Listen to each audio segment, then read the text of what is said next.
Bonjour, alors voici pour vous certains critères textuels des versets bibliques sur lesquels sont fondés les critères de cette découverte de cette cité perdue basée sur les textes bibliques.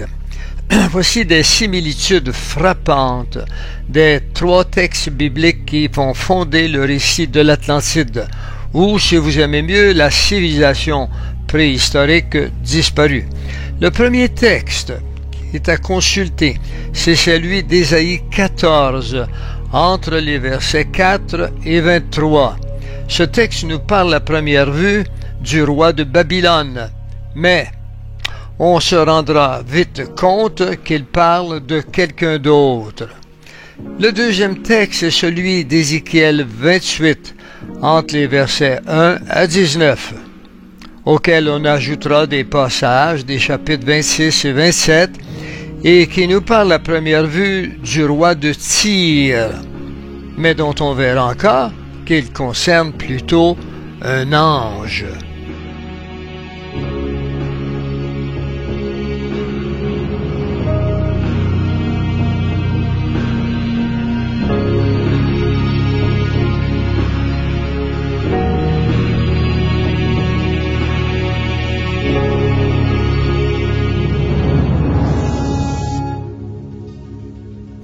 Le troisième texte, également d'Ézéchiel, au chapitre 31, de 1 à 18, qui parle à première vue du Pharaon, roi d'Égypte, nom qui cache plutôt un autre roi derrière la symbolique de l'arbre, un arbre désignant un roi, comme Daniel 4.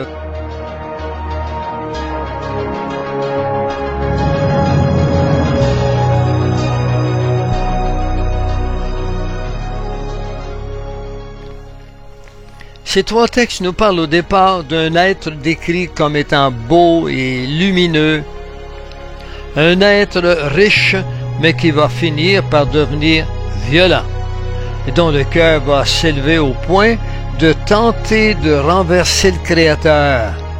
Mais il finira par être déchu de sa position élevée et verra son royaume totalement anéanti par une catastrophe naturelle.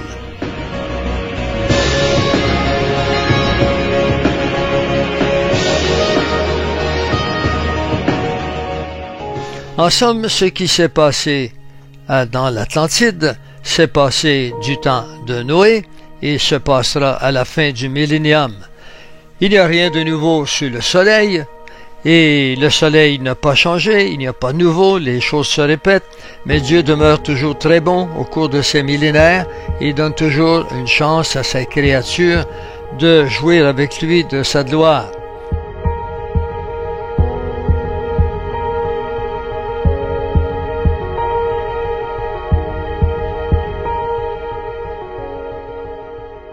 Les trois textes évoquent notamment la beauté glorieuse. Dans Ésaïe 14, verset 11, on nous parle de sa magnificence. Dans Ézéchiel 28, 12, on nous parle de sa beauté parfaite. Et on dira aussi qu'il est un cèdre d'Éden aux belles branches pour désigner ce roi, et il a une beauté enviée de tous. Alors, voilà quelques caractéristiques de sa beauté que vous pouvez trouver dans les textes.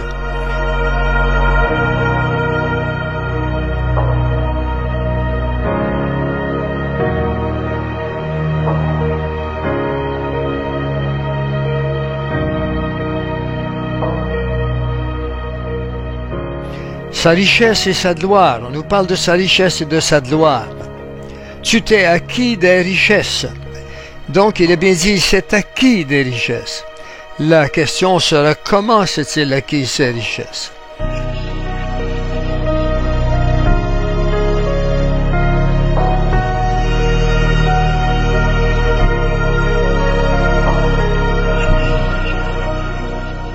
Dans Ézéchiel, une allusion est faite par le feuillage touffu et la grandeur de l'arbre.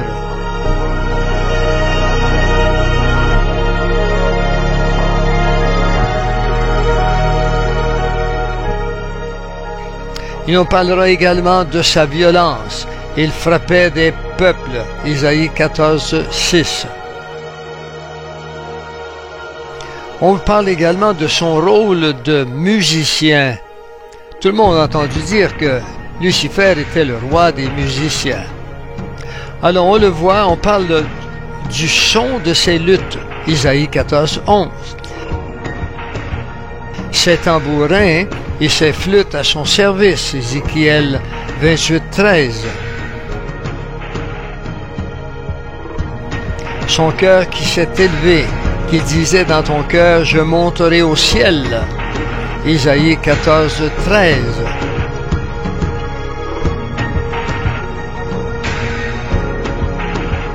Ton cœur s'est élevé, Ézéchiel 28, 2. Et il y a énormément d'autres versets, mais éventuellement, nous reviendrons dans d'autres épisodes sur beaucoup plus de détails. Sa déchéance en étant précipité, c'est un critère. Alors il sera donc déchu. Tu as été précipité. On le voit dans Isaïe 14, le verset 15. Précipité sur les pierres. Isaïe 14, 19. Ils te précipiteront. Ézéchiel 28, 8, ce qui signifie que l'ange ne sera pas seul. Et finalement, la chute de cet ange. Les cyprès se réjouissent de ta chute. Quand on parle des cyprès, on parle des arbres, le symbolique, Isaïe 14, 8. Ensuite, on fait deux allusions qui sont faites dans Ézéchiel au jour de ta chute, Ézéchiel 27, 27. Au bruit de ta chute, Ézéchiel 26, 15. Et on dira comme autre critère qu'il est tombé, il est abattu. Depuis que tu es tombé, Isaïe 14, 8. Te voilà tombé du ciel, Isaïe 14, 12. Tu es abattu à terre, Isaïe 14, 12 encore. En fait, on voit ici qu'il vivait à un endroit qui s'appelle Éden. Il fut en Éden. L'Éden n'est pas cité dans le premier texte, mais une allusion est faite par l'évocation d'une montagne située à l'extrême nord, appartenant à ce jardin d'Éden.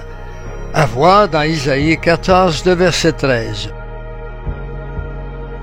Tu étais en Éden, le jardin de Dieu, Ézéchiel 28, 13.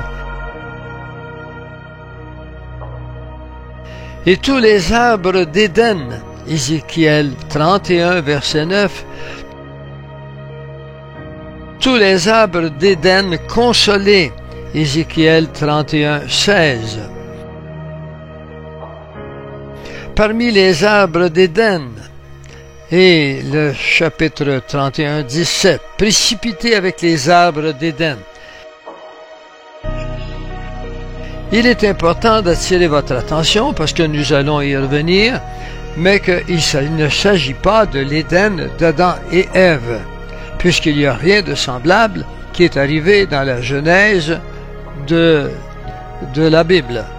Samar percé de coups par l'épée.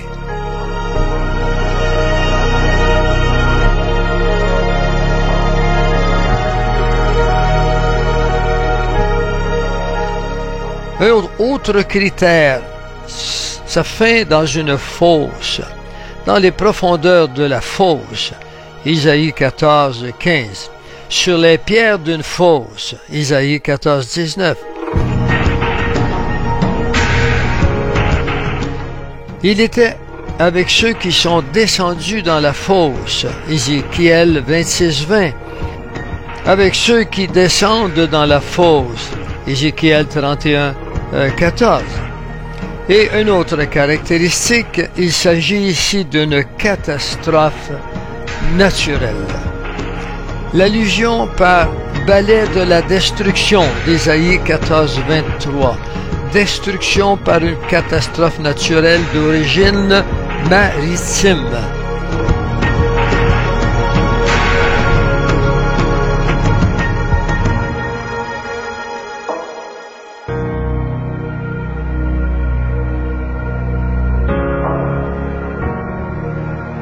La ville détruite au milieu de la mer, Ézéchiel 27, 32. Brisée par les mers, Ézéchiel 27, 34. Disparue dans les profondeurs des eaux, Ézéchiel 26, 19.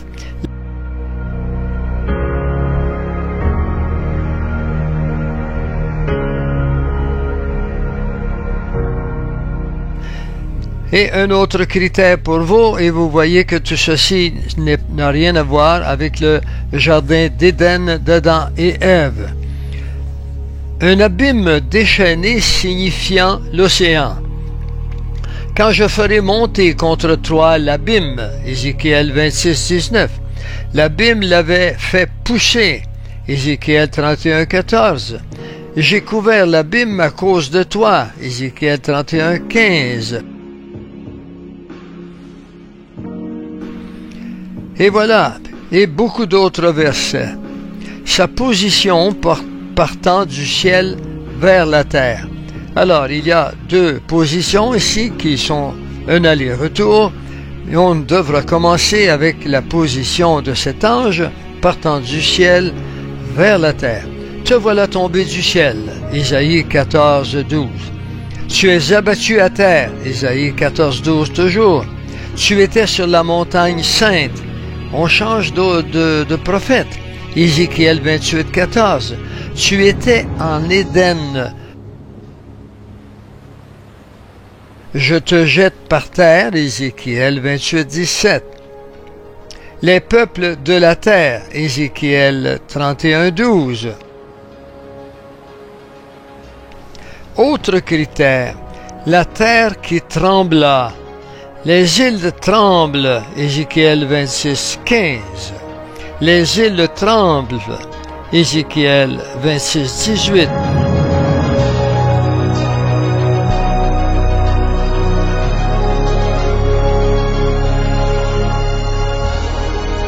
J'ai fait trembler les nations, Ézéchiel 31, le verset 16. C'est une cité qui sera oubliée et introuvable.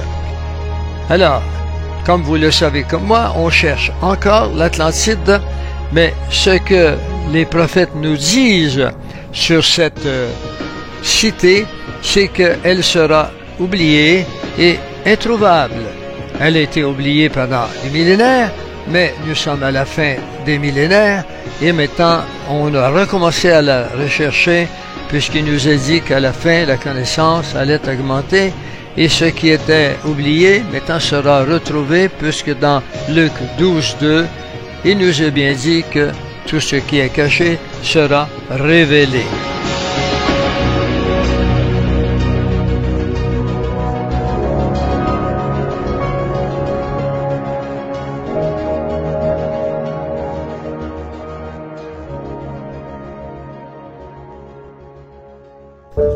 Alors, une cité qui sera oubliée et introuvable. On fait allusion par « J'anéantirai le nom et la trace de Babylone ». Isaïe 14, verset 22. On ne parlera plus jamais de la race des méchants. Isaïe 14, 20.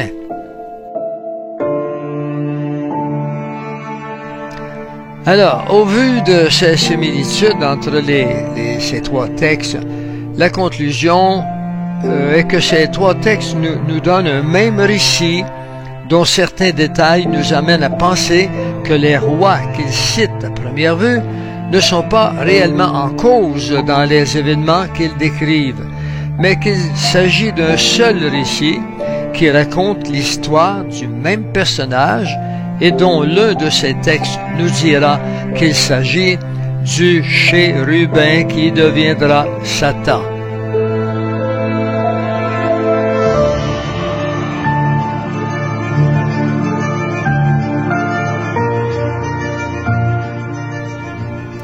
Dans les trois textes, en effet, un seul et même personnage nous revient. Il est identifié derrière le roi de Tyr comme un ange, en la personne du chérubin aux ailes déployées du second texte. C'est cet ange qui de la terre arrive à monter au ciel, puis en sera précipité. et tombera sur la terre tel que décrit dans le premier texte.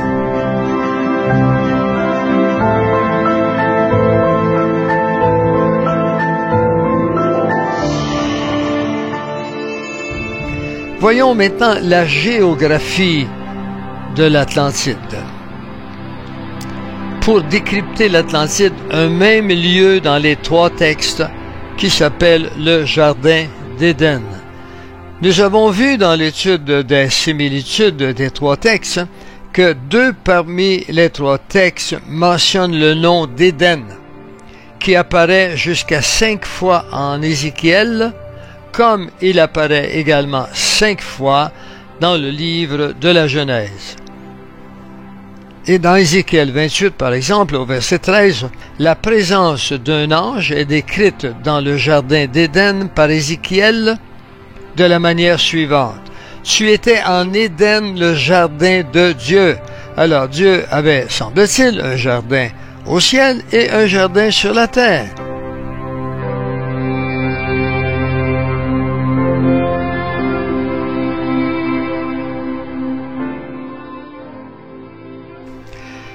La Genèse nous apprend qu'Adam et Ève furent les premiers à être installés dans le jardin d'Éden. Et l'ange aux ailes déployées, Satan, n'apparaît dans ce jardin qu'en entrant dans le serpent pour pousser Ève à désobéir à Dieu. Une fois cela fait, il sortit du jardin, car le Créateur arriva, chercha Adam. Alors, à quel moment cet ange est-il en Éden, à la manière décrite par Ézéchiel? La formulation choisie pour décrire la présence de l'ange en Éden, en Ézéchiel 28, 13, montre que sa présence s'est installée dans la durée, notamment qu'il a fréquenté ce jardin et qu'il fut établi officiellement dans ce lieu, notamment en regard des vêtements qu'il portait, car en Éden, il était couvert de pierres précieuses.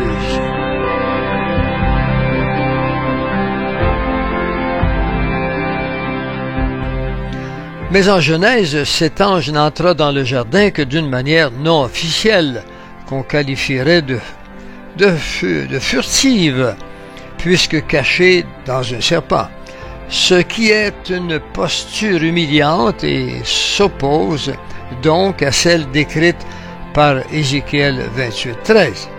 Au final, les deux postures ne présentent nullement, si bien qu'on est en droit de se demander s'il n'a pas existé deux jardins d'Éden différents à des époques différentes.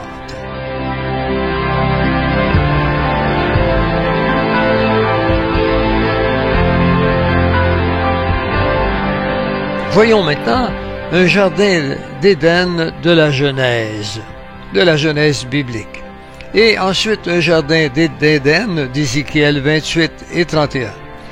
Cette éventualité de l'existence de deux jardins d'Éden distincts dans la Bible deviendra une conviction lorsqu'on va regarder au détail des descriptions géographiques qui nous sont données par Ézéchiel et qui sortent bien à la fois des trois textes qui nous intéressent. En Éden, une île géographiquement au cœur des mers. Je tiens à signaler ici qu'il est marqué au cœur des mers, pluriel. Les descriptions géographiques du deuxième texte, qui par la première vue de Tyr et mentionne Éden, vont employer 5 fois le terme au cœur des mers et 8 fois le mot mer pour décrire le lieu où se trouvait le royaume de Tyr. On voit dans Ézéchiel 28, 2, Ézéchiel 27, 4, et versets 25, 26, 27, 32 et 34. En Ézéchiel 28, il nous a dit, « Tu as dit, je suis Dieu, je suis assis sur le siège de Dieu au sein des mers. » Oh là là! En Ézéchiel 27, 3, il nous a dit, « Tu diras à Tyr, ô toi qui es assise au bord de la mer, et qui trafique avec les peuples d'un grand nombre d'îles. Ainsi parle le Seigneur. Tyr, tu disais, je suis parfaite en beauté. Ton territoire est au cœur des mers. Ceux qui t'ont bâti t'ont rendu parfaite en beauté.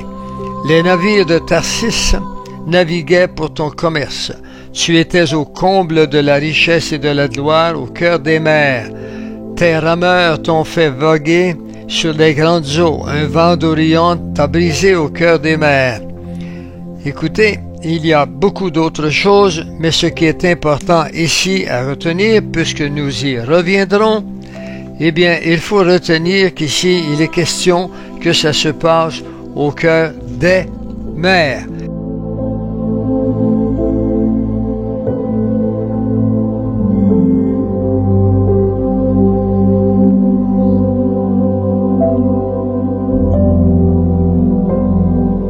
Alors que nous verrons qu'il y a également un Tyr sur le bord de la mer.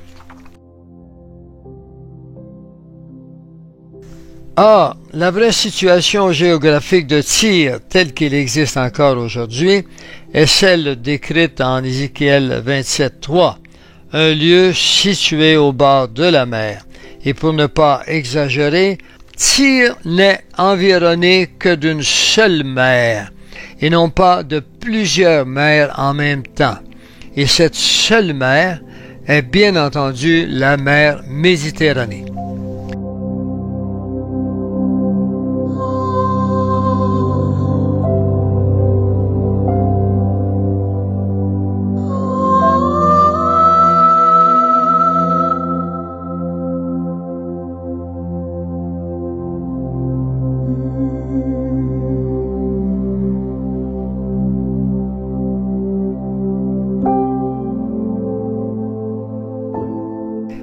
Voici, géographiquement parlant, des fleuves qui coulent autour de son trône. Dans Ézéchiel 31, le verset 4, il nous décrit le même ange à travers un arbre. C'est ce qu'on appelle la symbolique de l'arbre. Situe le lieu où géographiquement cet ange avait son centre politique, c'est-à-dire son palais et son trône. Des fleuves coulaient autour du lieu où il était planté.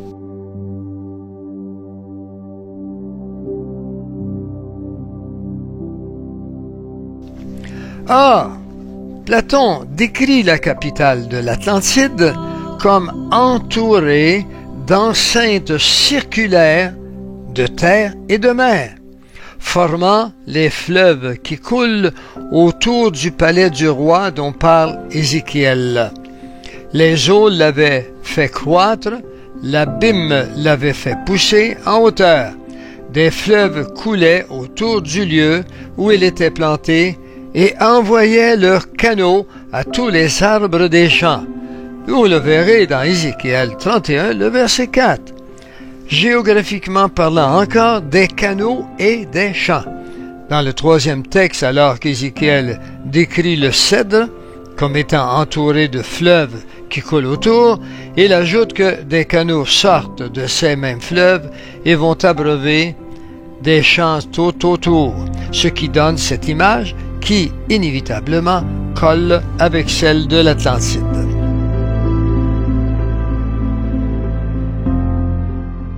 Il est bien marqué dans Ézéchiel 31:4, ils envoyaient leurs canaux à tous les arbres des champs. Encore, géographiquement parlant, une île à proximité de l'océan, l'abîme. Platon va décrire l'Atlantide comme étant une île située dans l'océan, puisque au-delà des colonnes d'Héraclès, c'est-à-dire au-delà du détroit de Gibraltar, ou sortir de la mer Méditerranée dans l'océan Atlantique actuel. Il précise bien que sur l'île, les enceintes de mer coulent vers la haute mer et que les côtes de l'île tombent à pic sur la haute mer, comme le serait le quai d'un port, ce qui rejoint la description d'Ézéchiel d'un abîme aux abords de ce royaume, du cèdre, à proximité de ce royaume qu'il nourrit. Le verset d'Ézéchiel 31:4 nous le dit bien. Géographiquement parlant, continuons dans notre géographie. Une montagne située à l'extrême nord. Le premier texte d'Ésaïe ne mentionne pas le nom d'Éden, mais il donne pourtant un élément géographiquement de taille de ce jardin. Une montagne située à l'extrémité du nord du lieu où il était cet ange. De nombreuses représentations de l'île de l'Atlantide font apparaître exactement à l'extrême nord une montagne, et dans d'autres on la voit même crachant même du feu. Cette montagne est décrite dans les archives de l'Atlantide conservées en Égypte, mais qui sont aujourd'hui malheureusement disparues. Mais il ne fait aucun doute que cette montagne est celle qu'Isaïe nous décrit et qui se trouvait dans le premier jardin d'Éden qui deviendra l'Atlantide.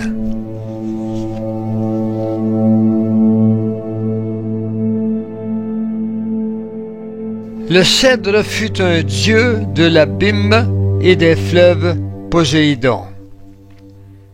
De cet arbre du troisième texte, on nous dit que ses racines plongent dans les eaux abondantes. Dans la symbolique de l'arbre, l'arbre est en même temps le roi et le royaume de ce roi. Ces racines qui plongent sont donc aussi la personne du roi qui s'introduit dans les mers. Or, un cèdre n'est pas un arbre qui naturellement pousse au bord de l'eau. Mais cela signifie que l'ange qu'il symbolise a investi le fond marin. De plus, il est dit que l'abîme, les fonds de l'océan, l'a fait croître. Cela signifie que l'océan, et donc de l'eau des mers, qui est salée, l'a fait étonnamment croître. Cela signifie qu'il a eu un autre milieu de vie qui se trouve être la mer.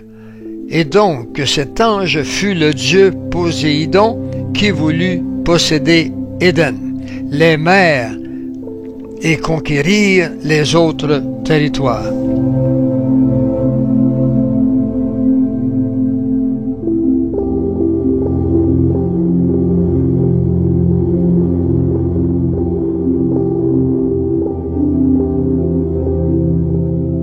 Est-ce là cet homme qui fait trembler la terre, qui était les royaumes, tel que vous le voyez dans Isaïe 14, le verset 16.